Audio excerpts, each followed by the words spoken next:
Ага, все в порядке. Приветик всем. Привет, кто меня смотрит на "Ютубе". Сегодня у нас очень необычный новый прямой эфир, потому что, я решила начать новую рубрику.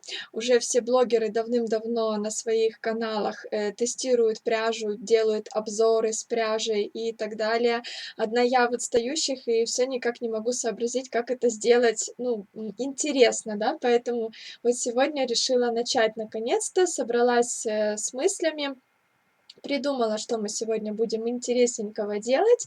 И, я вот еще думаю над названием рубрики. Если у вас есть какие-то варианты свои интересные, то предлагайте в комментариях под видео, как назвать эту рубрику. Может, у вас появится какая-то идея.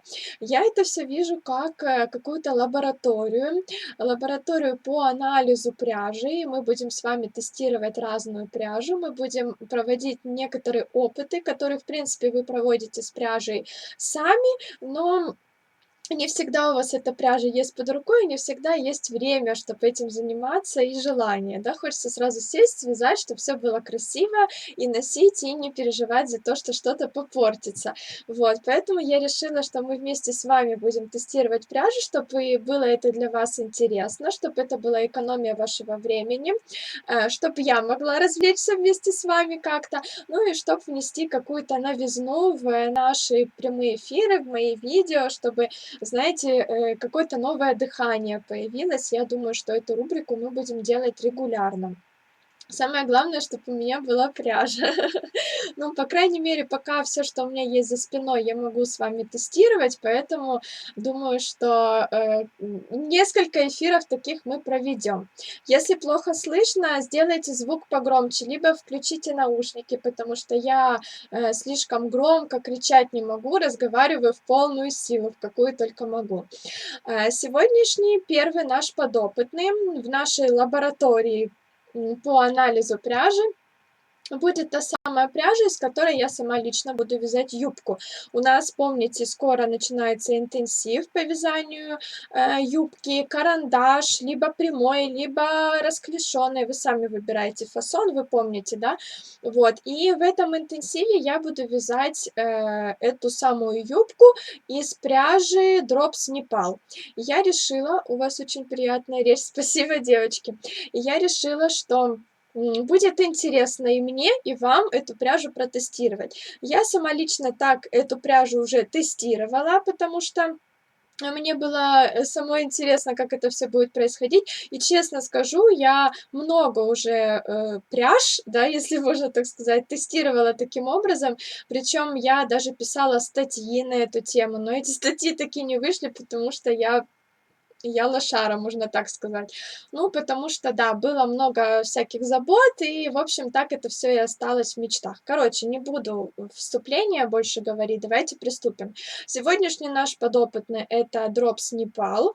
Из нее я буду вязать сама юбку, и из нее я советую, в принципе, ну, не то чтобы прям это мой категорический совет, но в целом вы можете тоже взять эту пряжу для юбки, мне кажется, она подходящая. Если вы не крупная девушка, и если, э, ну, вы не переживаете, что, пряжа как-то у вас слишком растянется. И про звук не буду больше отвечать, девочки. Я сама лично тут кнопку не могу нажать, сделать громче звук. Кнопка есть только у вас, поэтому нажимаете кричать, я громче не могу, ну, просто не хочу. Взяла я моточек этой пряжи, чтобы вам немножко рассказать характеристики, вдруг кто-то не знает, ну, как бы надо же с чего-то начать, да. Пряжа называется Drops. Drops производитель, Непал — это название этой пряжи. В составе здесь 60% шерсти, 35 альпаки. Это полностью натуральная пряжа, в ней нет синтетики, и, соответственно, уже можно кое-что от нее ожидать. Например, то, что она, скорее всего, будет сваливаться, если вы будете стирать ее в машинке при высокой температуре. Но мы это тоже с вами проверим. Я постараюсь это все быстро как-то сделать, чтобы вас не задерживать, чтобы, если что, у вас какие-то были ко мне вопросы, вы в конце смогли задать. Плюс еще пишите тоже свои впечатления об этой пряже, потому что будет полезно. В ней в одном моточке 50 граммов и 75 метров. Производитель рекомендует вязать спицами 5 миллиметров, ну, это, в принципе, логично, я сама вяжу спицами 5 миллиметров из этой пряжи, и у меня получается плотненько. Отличная пряжа, вязала из нее шапку. Вот, ну, вроде все сказала по этой пряже, она натуральная. На ощупь, ну, на ощупь не мягкая и не грубая шерсть, что-то средненькое. Я не могу сказать, что она не нежная, но в то же время она не колючая. Ее можно спокойно носить на голое тело, если у вас нет супер какой-то чувствительности. Если вы так нормальненько можете и турецкую полушерсть на голое тело, то это вам тоже подойдет. В ней огромный плюс, что она полностью натуральная, альпака очень теплая, соответственно, еще что могу сказать, так как альпака пушистая, соответственно, эта пряжа тоже пушится, и она после носки немножко этот пушок раскрывает, и видно вот эту вот небольшую ворсистость. Но совсем чуть-чуть, это не мохер, поэтому не бойтесь, она не прям пушистая, у нее есть небольшие ворсинки. Первый раз попала на прямой эфир, обычно смотрю в YouTube. Саша, супер, спасибо. После стирки станет мягче и пушистее. Это точно. Давайте теперь расскажу, как мы будем действовать. Я связала два образца. Один образец у меня вот такой светленький, светлая пряжа, я знаю, очень плохо на экране, поэтому я этот образец просто оставлю как для сравнения. Я просто связала, набрала 12 петелек, у меня 10 петель рабочих. Вверх связала 10 рядочков и оставила. Спицы у меня 5 миллиметров. Вот так выглядит образец, не стиранный, не ну, ВТО никакой не проходил, вообще ничего с ним не делала, просто связала и положила. Лицевая гладь, это, конечно же, она закручивается. Вяжу специально из лицевой глади, чтобы посмотреть, как будет после ВТО себя вести. Это самая лицевая гладь. Дальше я связала точно такой же образец, точно такими же спицами, точно с такой же плотностью, но немножко другой цвет. Это та же пряжа, но этот образец уже прошел влажно-тепловую обработку. Как я делаю ВТО? Я просто в тепленькую водичку окунаю образец, немножечко, ну, жду, так немножко жамкаю, чтобы впиталась влага в пряжу, вытаскиваю, раскладываю на горизонтальной поверхности, вот обычно на полотенчике образцы у меня сохнут на маленьком, и все, я оставляю. Если хотите, чтобы побыстрее высохло, можно поближе к батарейке положить, но не на батарею. Вот, высыхает образец, все, я его беру в руки и готово. Вяжу специально маленькие образцы, ну, вот специально для эфира, чтобы вам было виднее, чтобы тут не были такие большие полотна, ну и мне быстрее, соответственно. Посмотрите, как поменялась пряжа после ВТО. Во-первых, лицевая гладь, она, смотрите, стала гораздо ровнее, она уже не скручивается, как вот эта белая. И петельки стали тоже более ровные, более одинаковые, более аккуратные. Ну, это тоже заметно, вы можете, я думаю, что увидеть, посмотреть. Я еще напишу отдельный пост с фотографиями, вы сможете еще прям вблизи, вживую посмотреть, как было и как стало. Плюс, что еще изменилось, пряжа реально стала мягче, немножко появился еще дополнительный пушок. И вот это вот прям чувствуется, что такая жестковатая шерсть, а это уже такая мягенькая альпака. Хотя альпака тоже не могу сказать, что очень мягкая, но она гораздо мягче стала, эта пряжа.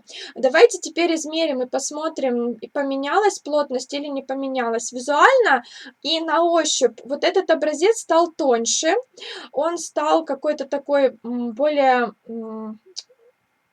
Ну, более какой-то рыхлый, такой приятный на ощупь. Вот этот жестковатый, он такой, знаете, стоячий. Вот смотрите, я даже держу образец, он у меня вот что с ним происходит, он у меня стоит. Если я возьму этот, он у меня, ну, как бы так, знаете, не очень. Вот этот я кручу во все стороны, он как стоял, так и стоит. Если я возьму этот, то он у меня уже, видите, пытается упасть. То есть реально стало гораздо мягче пряжа после влажной тепловой обработки. И образец стал чуть больше, я вот прям чувствую. То есть раскрылась пряжа, она немножко растянулась, петельки стали ровнее, вот хорошо видно, да, по-моему, вам, петельки стали ровнее, давайте измерим. Я специально возьму линеечку и запоминаю, потом еще измерю, запишу. Образец до ВТО. Приветик всем, пишите свои впечатления об этой пряже. Дропс Непал сегодня тестируем.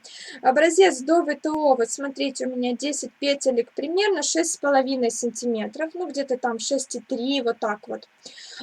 После ВТО, давайте измерю, 10 петелек у меня 6 и где-то 7 сантиметров стали, то есть чуть-чуть, где-то на миллиметрика 3-4 стало шире. Это, ну, есть разница видна, потому что вот малюсенькие такие образцы, а представьте, вот вы большое полотно, он там 60 сантиметров в ширину, какой-то свитер оверсайз будете вязать, и, соответственно, если вы ВТО не сделаете образца, и свяжете по вот этому просто связанному без ВТО образцу, то у вас после стирки гораздо больше станет свитер. Это значительная разница. Меньше колется, чем Alize Alpaca Royal.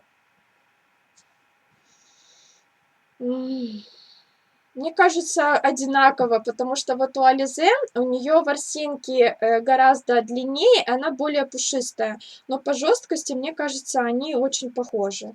Не могу сказать, что меньше колется. И давайте теперь измерим высоту. То есть после влажной тепловой обработки образец чуть в ширину увеличился. Измеряю я, да, как вы видите, я стараюсь тут вот, чтобы вам было немножко видно, на ютубе тоже немножко видно. Измеряю я образец всегда посерединке. Вот так прикладываю линеечку так и вот так. Измеряю посерединке, не сверху и не снизу, и не сбоку. Так, до влажно-тепловой обработки. В 10, давайте посчитаю рядочки, чтобы точно, вот так переверну, чтобы точно знать. 10 у меня здесь. Раз, два, три, четыре, пять, шесть, семь, восемь, девять, 10. Вот так. В 10 рядочках где-то 4,7 сантиметрика. Это до влажно-тепловой обработки. А здесь раз, два, три, четыре, пять, шесть, семь, восемь, девять, 10. В 10 сантиметрах, ну, вы знаете, тоже 4,7, может быть 4,8. То есть незначительно он у меня увеличился в длину, но немножечко увеличился. То есть скорее больше в ширину увеличился образец. Готово, мы посмотрели. После влажной тепловой обработки пряжа становится лучше, мягче, немножко увеличивается в размерах. Давайте теперь пойдем дальше. Самое интересное, потому что это скучное такое, знаете, мероприятие только что было, измерять образцы. Вязала из Непала несколько шапок, сильно косит в круговой резинке. После ВТО, правда, как это правильно сказать, ну, не так заметно, да, что он косил. Если вы вязали бабушкиным способом, возможно, из-за этого косил. Если вязали классическим, значит, все-таки дело какое-то в пряже. Дальше, вот смотрите, все мы сделали ВТО, все нам понравилось. Предположим, мы связали свитерок. Приветик всем, кто здоровается. Пишите свои впечатления о пряже Drops Nepal, мы тестируем ее сегодня. Ну вот, предположим, вы связали свитерок, все супер, носите, довольные, но в то же время очень хочется узнать, как в процессе носки будет себя вести пряжа. Будут ли появляться катышки, будет ли она как-то сваливаться, будет ли она ворситься, что вообще с ней будет происходить в процессе носки, потому что в начале все супер. Как это бабушкин способ? Есть два способа вывязывания петель. Бабушкин способ и классический. Посмотрите в интернете, я сейчас рассказывать не буду. Можно вязать лицевую петельку и изнаночную либо бабушкиным способом, либо классическим. В итоге мы получаем абсолютно одинаковые петли, но способ вывязывания, он влияет на то, как петли ложатся и может косить, если вы вяжете бабушкиным способом. Из-за того, что вы цепляете все время за одну дольку петельки, и она как бы стремится все время в одну сторону. Мне не понравилась эта пряжа, не стоит своих денег. Катя, расскажи, почему, очень интересно. Так, у меня не косил, вязала шапку, катышек нет, носила всю зиму. Как я проверяю? Я проверяю очень жестким способом, честно, частенько так проверяю пряжу. Я беру наждачку, наждачную бумагу, я не знаю, какой это номер, там какая тонкость, как это сказать, мелкость, да, зернистость этой наждачки. У меня просто есть такие кусочки, я использую их. И просто-напросто очень жестким способом я проверяю, как пряжа поведет себя после того, как вы там надели сумку какую-нибудь, либо у вас пальто очень какое-то жестковатое и трется об пальто эта пряжа, либо у вас стул с такой с подстилкой какой-то, знаете, тоже не очень мягкой, и вы там все время спиной третесь об эту подстилку. Короче, давайте приступим. Я прям беру эту наждачку и пытаюсь эту пряжу вычесать этой наждачкой. Очень хорошо сразу видно, что происходит. Очень хорошо видно. Во-первых, смотрите, я немножко потерла.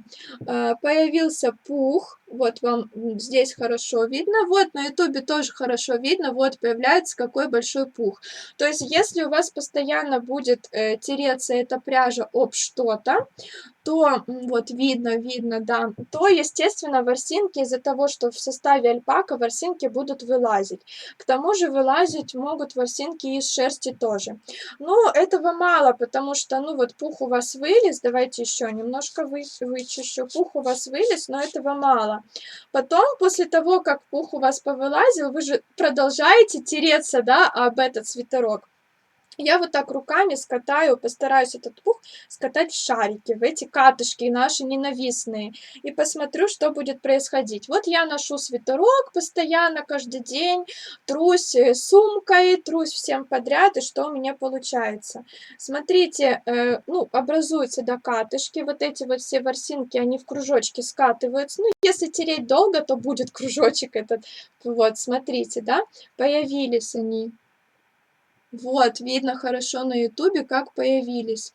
Но, честно скажу, что у натуральной... То есть это не значит, что какой ужас, все, шок, пряжа плохая. Ну вот, хорошо видно, да? Это не значит, что пряжа плохая, потому что на самом деле у натуральной пряжи скатываться вот так вот, особенно если в составе что-то пушистое, это нормально.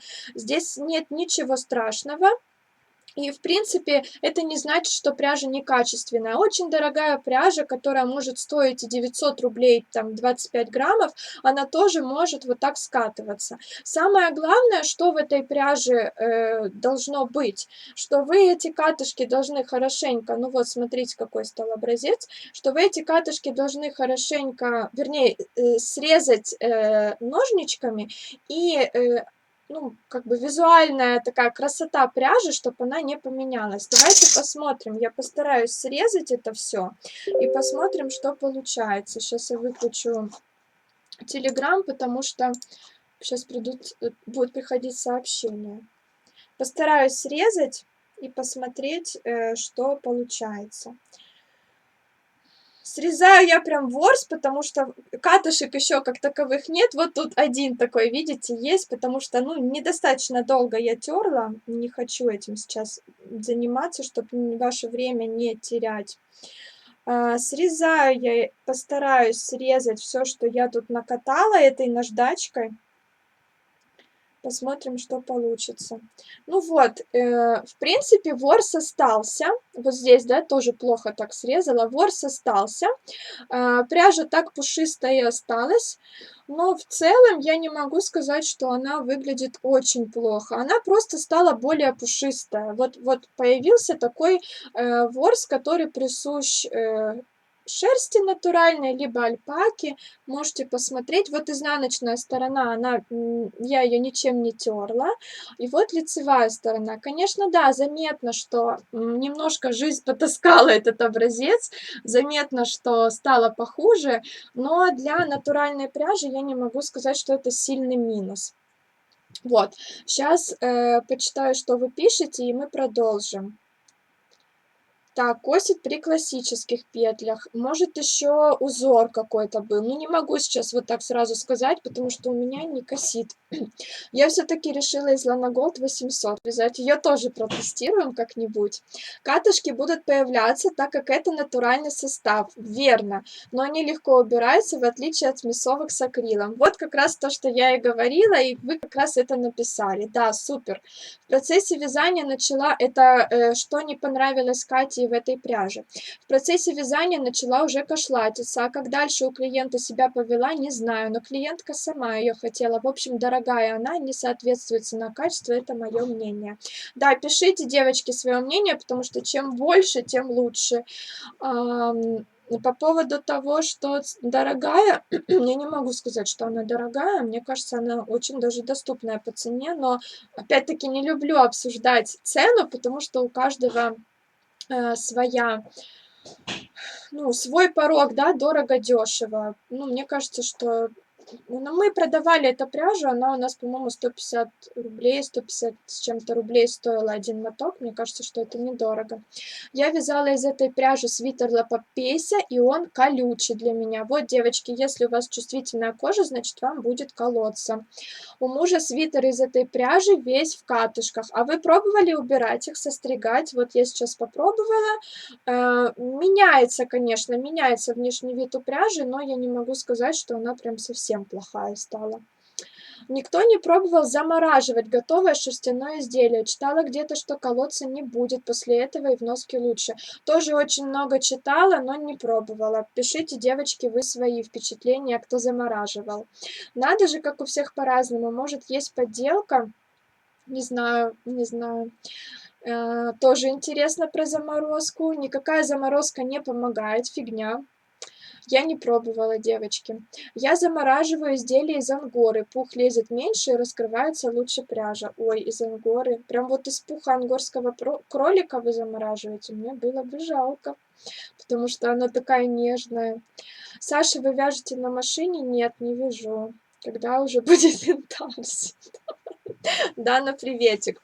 Заморозка помогает. Вот видите, девочки, сколько мнений. Из-за этого я люблю как раз и эфиры прямые, и посты, когда я пишу, и вы пишете какие-то свои комментарии. У каждого свое какое-то мнение, и чем больше мнений, тем интереснее.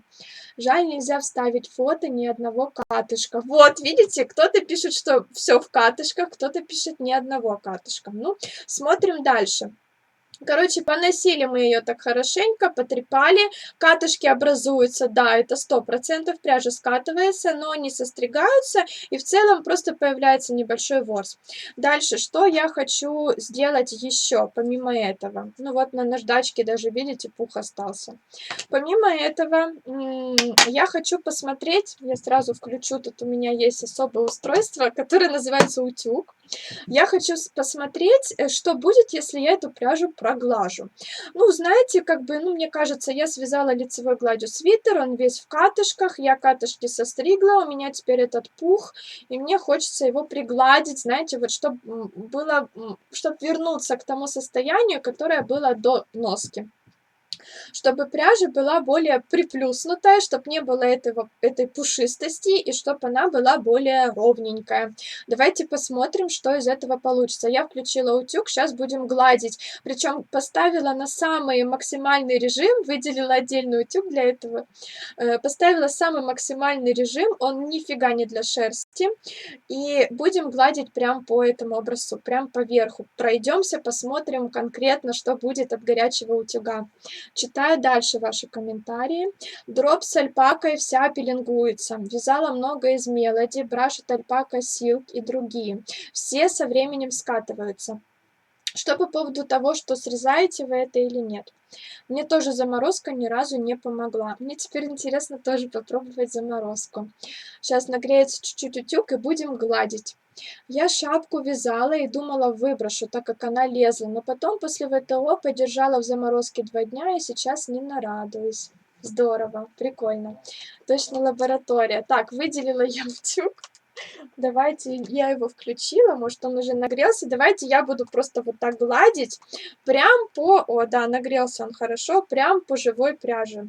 Даже если она сгорит, у нее будут какие-то пятна, это даже лучше. Мы будем знать, можно ли ее гладить. К сожалению, многие девочки почему-то думают, что прям вот так утюгом водить по вязаному изделию можно. На самом деле нельзя, девочки. Если вы хотите что-то прогладить какие-то шовчики, либо, опять же, ту же лицевую гладь, либо вы связали жаккард и хотите его прогладить. Не советую вот делать так, как делаю я сейчас просто тестирую пряжу. Обязательно нужно обрабатывать паром, обязательно нужно либо через мокрую марлечку проглаживать и никогда не давить утюгом вот прям сильно на ваше вязаное полотно. Старайтесь чуть-чуть повыше водить, например, вот, ну, что делала моя мама, у нее не было отпаривателя никакого, просто марлю брала, мочила, дальше ложила мокрую марлю на вязаное полотно и утюгом, вот не дотрагиваясь, чтобы шел пар, она все это пропаривала.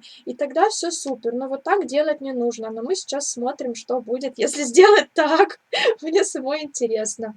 Так, ну вроде я прогладила уже хорошенько, я вижу изменения. Давайте выключу утюг, чтобы тут ничего не спалить. И посмотрим, что у нас получилось. Сейчас я выключу его. Вот, выключила. Почитаю, что вы пишете. Пусть пока немножко остынет от шока. Так, точно лаборатория сегодня. Это еще не все, в конце еще будет интересно. Состригаете наждачкой? Я нет, я ножничками просто, самыми обыкновенными.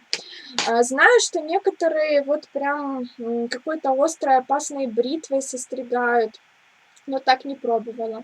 Я не срезала катышки у альпаки, расчесываю щеткой для шерсти, шерсть расправляется, катышки остаются на щетке. Вот, отличный способ, спасибо вам. Замораживала шаль из кауни. Ой, кауни вообще колючка. Все равно немного меня это не раздражает. Ну, чуть лучше стало. Саша, приветик, Таня, очень рада видеть тебя. Так, блестеть будет, если гладить. Блестеть будет акрил. Если в составе есть акрил, он, скорее всего, даст неприятный блеск, либо желтизну какую-то. У нас тут акрила никакого нет, ну, посмотрите, что произошло. Образец стал, вот гладить точно нельзя, пожалуйста, утюгом горячим. Образец стал, ну, это уже носить нельзя, мне кажется. Он стал какой-то слишком, вот жаль, вам плохо видно, но петель вообще не видно. Этот пух, который был сверху, он примялся и закрыл все петли. И знаете, просто получилось такое какое-то приплюснутое нечто, которое, ну, которое не имеет уже нормального вида. И мне кажется, что вот после того, как я разгладила, ну, во-первых, смотрите, я-то разгладила и очень хорошо держится лицевая гладь. То есть в целом, если вы хотите связать лицевой гладью из этой пряжи свитерок и не хотите снизу ничего, то можно, смотрите, можно связать лицевой гладью, отпарить, и все будет держаться. Смотрите, ничего не закручивается. Но смотрите, если сравнивать вот наш образец вернее, до ВТО, без всяких там утюгов и прочего, то тут очень хорошо видны объемные петельки, а тут, посмотрите, такое все стало, ну, очень плоское. На ютубе не видно, к сожалению, но оно очень плоское стало. Но в целом оно, знаете, стало на что похоже? Как будто это не вязаное изделие, а просто купили трикотажную ткань и что-то из этого сшили. Ну, в принципе, неплохо. Вот изнаночная гладь, мы ее только проглаживали, ничего больше с ней не делали, она просто плоская стала. Но если это оценивать как вязаное изделие, связанное вручную, то это, ну, прям очень, очень плохое состояние. Вот после утюга стало все гораздо хуже, мне кажется. Но в целом, да, оно такое стало гладкое. Вы смотрите, никаких ворсинок нет. Вообще, оно просто стало очень плоское и очень гладкое. Ворсинок никаких нет. Так, я с острой бритвой само полотно продырявила. О, видите, значит, не стоит.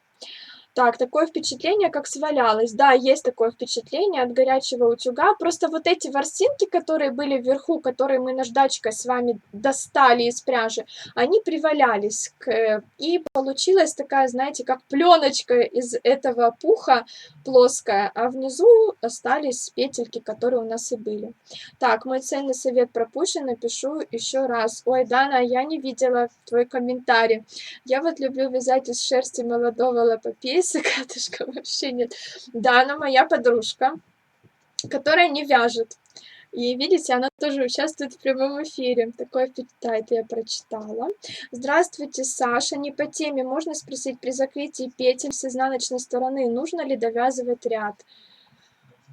Ну, вообще, в принципе, ряд закрытия у нас не относится к тем рядам, которые у нас в расчетах, которые у нас в узоре и так далее. То есть вы связали полностью все свои ряды, которые предполагали связать, а потом уже следующий ряд у вас будет рядом закрытия. Если вы закончили на лицевом ряду, тогда, значит, изнаночный у вас будет ряд закрытия.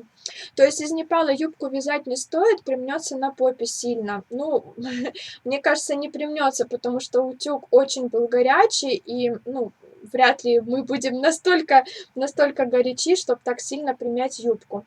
Мне кажется, она просто на попе не будет настолько сильно ворсистая, какая она, ну, по переду может быть. Но сама по себе пряжа не очень ворсистая. Ворсинок нет, потому что умерло, припеклось все. Ну, оно примялось, вот прям вот конкретно горячим привалялось ко всем петелькам. Так, ну что ж, давайте приступим к последнему нашему эксперименту. То, что волнует очень многих мастериц, и в целом я могу сказать уже по составу, зная состав пряжи, что нельзя стирать вязаные изделия с полностью натуральным составом, либо даже не с полностью натуральным составом в воде выше 30 градусов. Возможно, оно либо у вас растянется очень сильно, либо оно у вас сваляется, и вы достанете вместо свитерочка вашего привычного размера какой-нибудь валенок или маленький свитерочек на младенца, или, не знаю, знаете, вот как девочка писала, стельку для обуви достанете вместо изделия вашего вязаного. Поэтому, ну, в принципе, вообще не стоит стирать вязаные изделия в машинке выше 30, в воде выше 30 градусов. Но есть еще одна такая проблемка, когда вода не слишком горячая, но за счет мыла и за счет больших оборотов, за счет отжима все равно изделие сваливается. Бывает такое. Поэтому я еще хочу протестировать вот этот бедненький образец, который я уже измучила. Хочу протестировать с помощью воды и мыла. Я хочу сейчас свалять эту пряжу и посмотреть, сваляется она у меня или нет. У меня тут есть тепленькая водичка, уже привычная для вас ванночка. Я даже взяла перчатки, потому что что-то я как-то боюсь за свой маникюр. Так, попа не горячая, вот сиденье с подогревом, да. Ой, а я, честно говоря, не пользуюсь сиденьями с подогревом, я даже об этом не думала. В машине нельзя альпаку. Я один раз постирала комбезик на годовалого ребенка и достала валенок на куклу. Все зависит от количества оборотов. Вот я стираю все свои изделия в машинке. Ромчик, приветик. Приветик тебе из моей вязальной лаборатории. Вот. И стираю все свои изделия в машинке на режиме шерсть. Вообще ни разу ничего не свалялось. Знаете, вот мне девочки пишут свои горькие опыты о том, как они достали валенки из... Ой, так жарко в этих перчатках. Из машинки. И я читаю, думаю, блин, ну я столько лет вяжу, ни разу у меня такого не было. И мне кажется, что все дело в том, что я не ставлю большие обороты, я ставлю 30 градусов режим шерсть, и пусть лучше немножко водичка стечет, пусть лучше я там разложу на полотенце, поменяю эти полотенца несколько раз под мокрым вязаным изделием, но зато я точно буду знать, что ничего не сваляется. Так, у меня даже есть самое простое мыло, потому что, ну, мне кажется, им легче всего свалять изделия, чтобы не было ничего деликатного. У нас сегодня самое жесткое. Так, ой, мне, наверное, нельзя будет листать. Я вязала носочки себе, они очень понравились моей 5-летней дочке. Постирала в машинке, подарила дочке. Ну вот. Саша, я впервые на твоем эфире в Инстаграм. У тебя есть на Ютубе замечательное видео про ВТО. Да, есть. Приветик вам. Я стирала на режиме шерсть Melody Drops. Кстати, вот еще по поводу этого вспомнила еще такую вещь, что тоже не знаю, мне просто одна машинка как бы всю жизнь стиральная. Тоже многие девочки читала, говорили, что еще может зависеть от самой машинки. То есть некоторые машинки бывают прям жесткими почему-то, и в них почему-то все сваливается. Но у меня машинка ничего не сваливает. Так, я намылила, вот прям так будем сейчас пытаться свалять эту пряжу. Я ее прям очень сильно тру. В принципе, вы можете это все сделать под краном, проверить свою пряжу, но в мыле она должна очень даже хорошо сваляться. Даже я ждала этого эфира, от чего, да. У разных машинах по-разному настроен режим шерсти. Вот, как раз то, что я сказала. У меня тоже на режиме шерсть, все ок, а на режиме ручная стирка постела, немного из платья из мериноса. Вот, так что ручную стирку не ставим, девочки, ставим только режим шерсть. У меня тут столько пены, так интересно. Но я уверена, что эта пряжа сваляется, вот прям уверена, потому что это натуральный состав. Может, вода недостаточно теплая, конечно.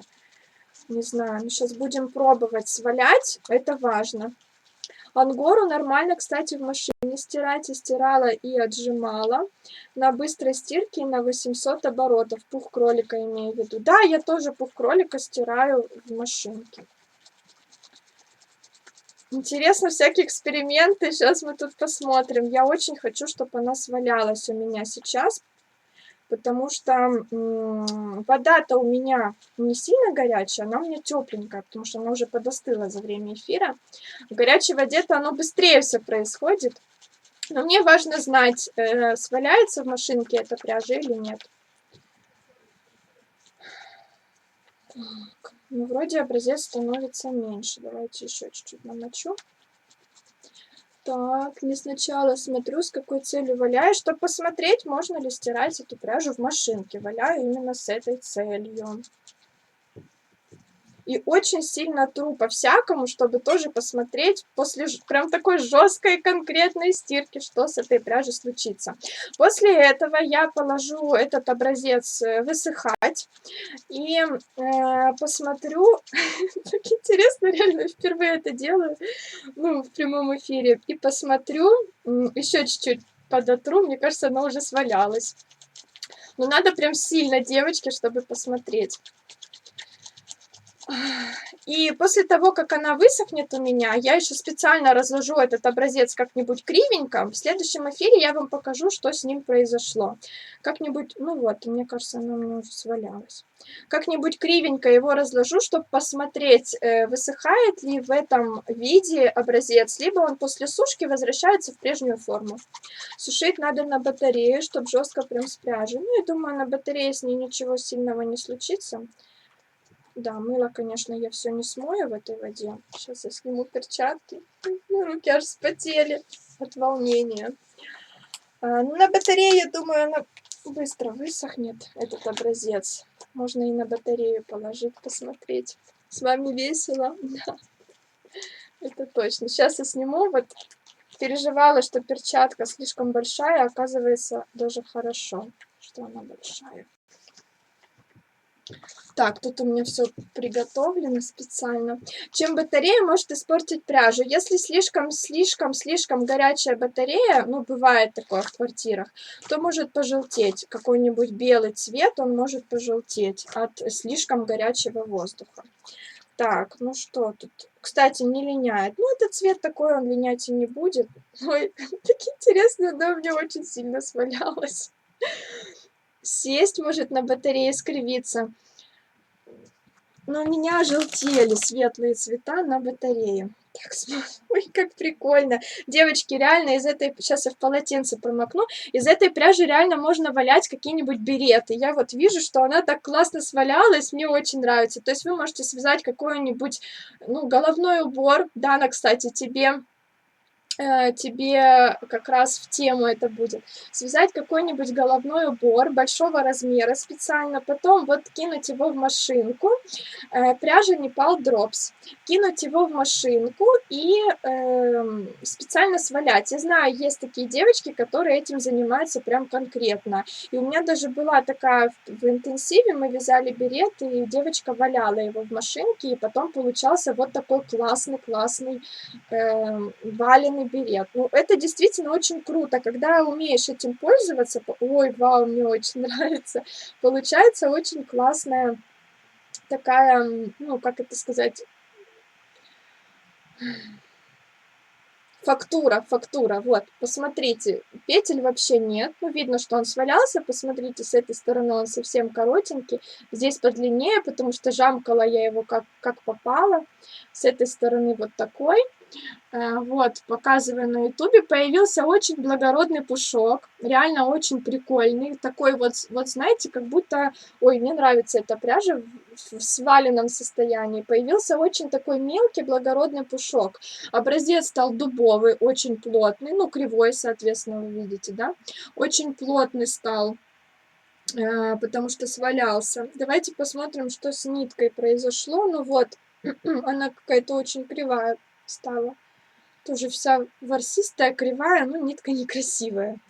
Да, в общем, стирать эту пряжу в машинке ни в коем случае нельзя, сваляется. То есть только на режиме 30 градусов, на режиме шерсть. Но в то же время это очень прикольная пряжа для того, чтобы вот именно использовать ее для валяния. У меня уже почти высох этот образец в полотенце. В принципе, если его немножко подрастянуть, может, я его и дорастяну. Давайте посмотрим. По размеру он, кстати, не уменьшился почему-то, но он свалялся, да. Свалялся. Но по размеру он, не могу сказать, что уменьшился. Он как будто подрастянулся из-за того, что вода, из-за того, что мокрый. Он высохнет, станет меньше. Но видно, что свалялся. Но эффект мне нравится. Прикольно получилось.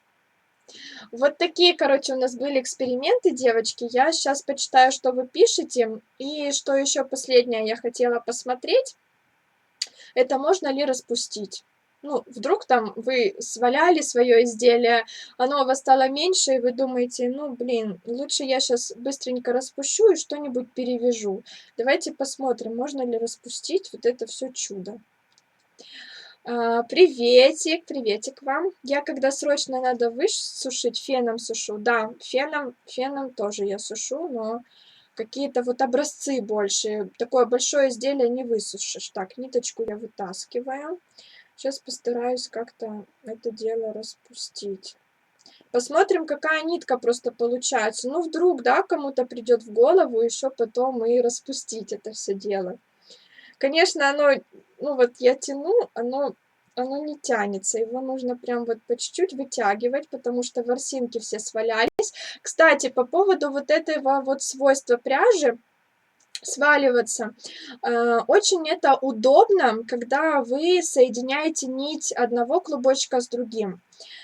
Ну, в общем, оно распускается вот в такую какую-то ерундушку. Ну, очень нитка плохого качества. Ну, вы видите, она прям, ну, с ней все плохо. Из нее вязать, конечно же, уже нельзя, ну, потому что получится просто примерно такого же вида изделия. Но оно распускается, хочу я вам сказать. То есть, в принципе, если вот вы будете вот так вот сидеть и по одной петельке вытягивать, оно распускается. Может, потому что я еще плохо сваляла. Что я говорила? Ну вот, это хорошее свойство, когда вы соединяете два конца нити.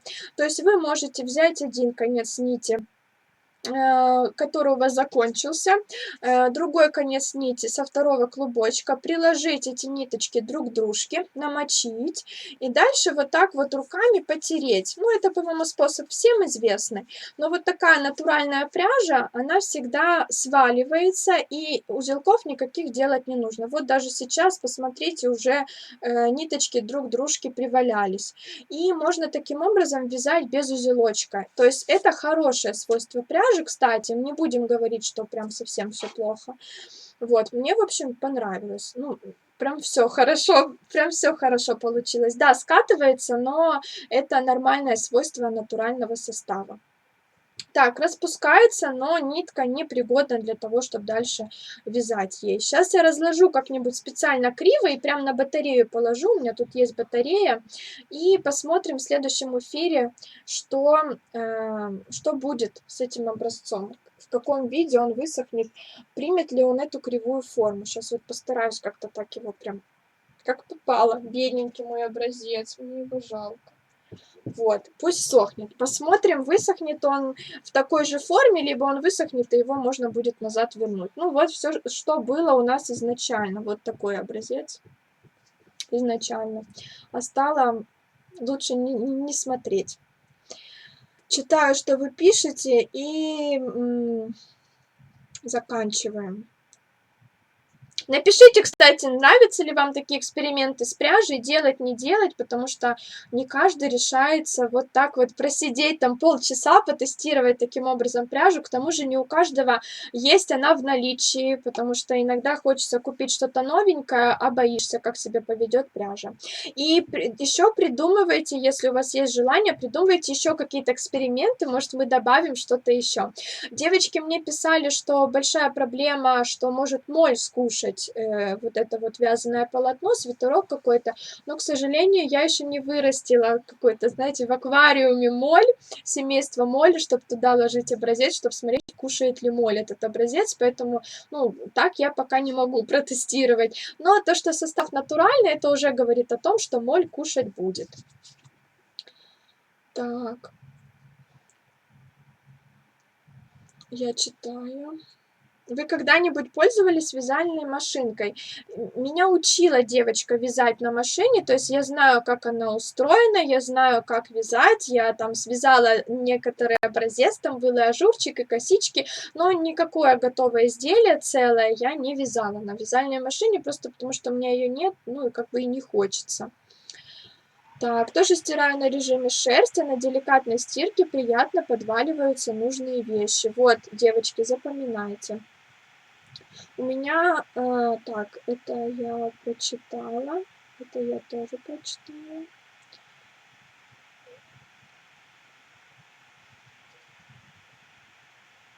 Кусочек стал похож на валенок, да, потому что свалялся.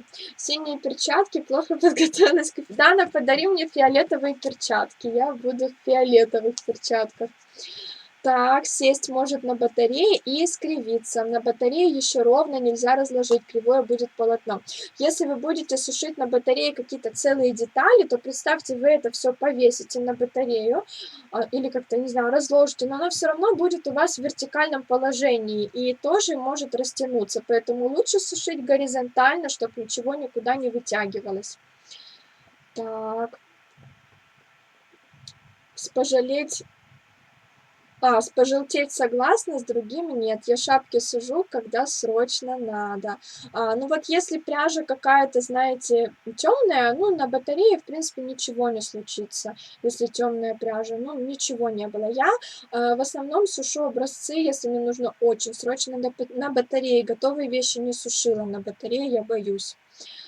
Так, как изменился размер образца после валяния? Вот мне кажется, он не изменился в размерах, и я думаю, что это потому, что образец мокрый, а мокрая вот эта вот пряжа, она увеличивается в размерах. Когда высыхает, она возвращается почти в прежние формы. Она становится чуть больше, то есть чуть подрастягивается, но в то же время не сильно.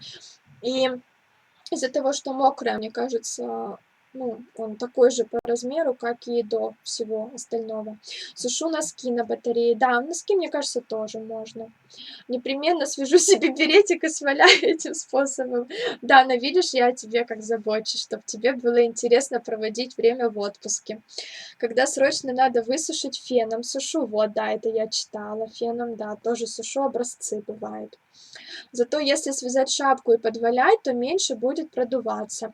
Это нужно, вы знаете, не знаю, как вас зовут, это нужно уметь, потому что, ну, какие-то эксперименты провести, потому что, мне кажется, я, например, побоюсь связать шапку большего размера, потом ее валять, чтобы она немножко подвалялась и выглядела лучше, такая плотненькая была, и на голове сидела более плотно, и не продувала. То есть это нужно, скорее всего, какой-то эксперимент провести, чтобы точно знать, как делать расчеты. Так, распустить валеное нереально. Прям совсем валеное нереально, но я чуть-чуть, видите, прям совсем чуть-чуть. И распускается у меня. Так, делать очень нравится. Спасибо за эфир, было интересно. Конечно, надо делать, делать надо, делать. Я помню, ставила эксперимент. Замачивала ангору в кипятке. Кстати, девочки, я ведь тоже так пряжу тестировала. Я замачивала ее в кипятке, вот прям вот в сильном, в крутом кипятке, вот только из чайника. Специально туда укладывала этот образец, чтобы посмотреть, что будет с образцом под высокой температурой.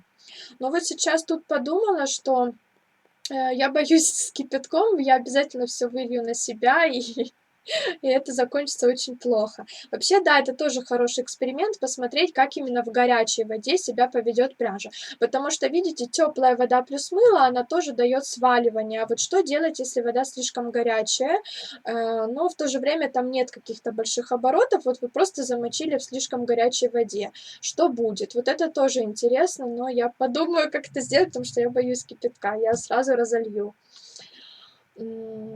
Так, надо. Мне нравится. Вообще хочется много информации о пряже. Спасибо за эфир. А, вот Наталья вас зовут. Хорошо, буду знать. Как раз вовремя. Если перед заморозкой пряжу еще и намочить, эффект удвоится. Не знаю, мне кажется, это будет какое-то, знаешь, такое, ну, как этот форма для какого-то робота. Можно потом будет... Знаете, как классно, я всегда люблю, когда вывешиваешь белье на мороз, а потом оно такое, как какая-то, ну, прям настоящий робот. И вот, мне кажется, будет то же самое. Интересно будет очень.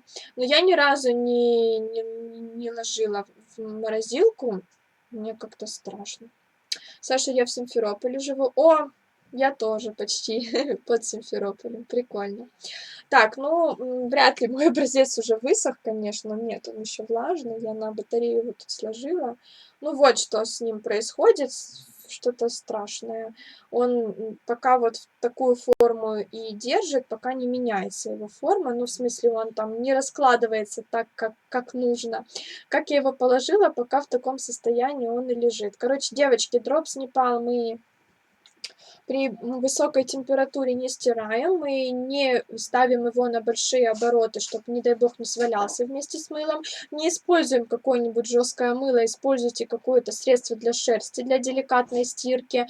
Но вот это свойство хорошее сваливание его, оно поможет вам соединять два кончика нити в процессе вязания. Вот. После влажно-тепловой обработки пряжа становится мягче, она чуть увеличивается в размерах, петли расправляются. Утюгом гладить тоже нежелательно, прям горячим, потому что все будет плохо. Но катышки тоже появляются, но они состригаются, и в принципе это, ну, для меня это не прям сильный-сильный минус. Я уже говорила, что натуральная пряжа, она, ну, такова, что она немножко сваливается. Так, замачивала в кипятке, чтобы снять пропитку и воск с бобинной ангоры. Ой, с бобинной пряжей вообще другая история. Ее нужно хорошенько выстирывать, потому что вот эта как раз пропитка, она пряжу сдерживает от раскрытия. После того, как вы хорошенько эту пропитку выстираете, пряжа тоже у вас раскроется, будет мягче, она будет рыхлее, она будет такая вот какая-то струящаяся, пушистая, и будет супер. Поэтому я, ну, не пытаюсь даже бобинную тестировать вот здесь с вами, но это будет не так правильно, потому что ее нужно реально несколько раз хорошенько выстирать. Тут мы с вами этого сделать не сможем. В тебя случайно не вселился демон-тестировщика пряжи? Да, ну ты меня сегодня смешишь. Да, это мое новое лицо.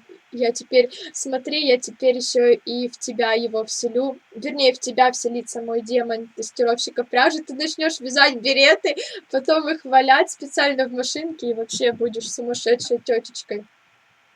Я кипятила твит, всю остальную пряжу не рискнула бы.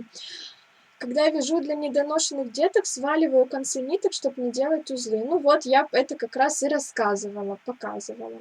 И, кстати, тоже какой-то у нас был интенсив, я тоже там рассказывала об этом способе соединения нити. Я думаю, вы помните, кто смотрел. Твит я в пароварке пропариваю 20 минут, чтобы не косил. Вот, тоже хороший совет. Фух, ну вроде все сделала, все сказала. Девочки, если какие-то вопросы есть, еще пишите. Если нет, будем прощаться. Пишите в комментариях и на ютубе, и в инстаграме где-нибудь, какую пряжу еще протестировать, потому что, ну, мне интересно, чтобы побольше человек хотели там какой-то определенный вид пряжи, чтобы я не со своим тут дропс Непалом подлезла, а чтобы все-таки это было какое-то коллективное решение. И что еще хотела сказать? Еще хотела сказать, что у нас 25 марта начинается интенсив, уже почти через 1,5 недели, начинается интенсив по вязанию юбки. Вы можете связать юбку-карандаш, такую в обтяжку, либо и прямую юбку, либо расклешенную юбку. Мы будем там вязать интарсией эту юбку, которую Дана все ждет. Но вы можете вязать из любым узором, вы можете вязать однотонную юбку без интарсии, вы можете брать любую пряжу, потому что делать расчеты мы будем не там конкретно под мой вид этой юбки, а в целом я буду рассказывать, как делать расчеты, и вы сможете с моей помощью сделать расчеты для вашего конкретного случая. Ну, то есть мы не вяжем в интенсиве по каким-то конкретным определенным схемам, мы это все, ну, пытаемся подойти творчески, включить голову, как я говорю, как я люблю говорить, и я обучаю именно понимать, что откуда мы берем, куда мы подставляем, что на что делим, чтобы что-то получилось. Присоединяйтесь, напишите мне в директ и в Инстаграм, если вы хотите принять участие. Стоимость участия у нас в интенсиве любая сумма от 100 рублей.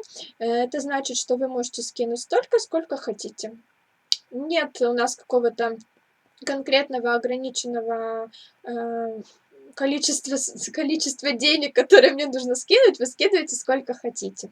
Ну, чтобы все желающие могли принять участие, даже те, у кого там плачевное материальное положение, кто не может себе позволить мастер-класс там даже за 300 рублей. Вот, так что жду ваши заявки, пишите мне. 25 марта мы начнем.